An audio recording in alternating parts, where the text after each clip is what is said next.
নিরামিষ ফুলকপি আলুর ডালনা বানানোর জন্য মা সবার প্রথমে সাদা তেলে ফুলকপিগুলোকে একটু নুন দিয়ে ভেজে নিচ্ছে।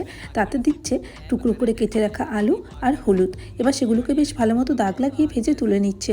এবার সেই কড়াইতেই একটু সাদা তেল গরম করে তাতে নুন হলুদ মাখানো পনিরগুলোকে ভেজে তুলে নিচ্ছে। এবার সেই তেলে একটু সর্ষের তেল দিয়ে তাতে দিচ্ছে দুটো এলাচ, একটু দারচিনি আর 4-5টা লবঙ্গ। একটু সেটাকে নাড়াচাড়া করে তাতে দিচ্ছে 1 টিস্পুন মতো গোটা জিরে। সেটাও নাড়াচাড়া করে তাতে দিচ্ছে আদা, জিরে আর টমেটোর পেস্ট। এবার তাতে দিল হলুদ 1 টিস্পুন, 1 টিস্পুন লঙ্কা গুঁড়ো আর দিল স্বাদ মতো নুন আর চিনি। এবার দেখুন মশলাটাকে বেশ ভালো মতো কষিয়ে নিয়ে তাতে সেই ভেজে রাখা আলু আর ফুলকপিগুলো দিয়ে আরও কিছুক্ষণ কষিয়ে নিতে হবে। এবার তাতে দেওয়া হলো একটু জল।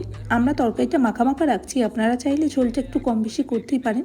দেখুন এরপর সেই ভেজে রাখা পনির দিয়ে তরকারিটা রান্না করে নিল আর নামানোর আগে একটু ঘি গরম মশলা দিয়ে নামিয়ে নিল। অসাধারণ হয়েছে রান্নাটা, আপনারা অবশ্যই ট্রাই করবেন।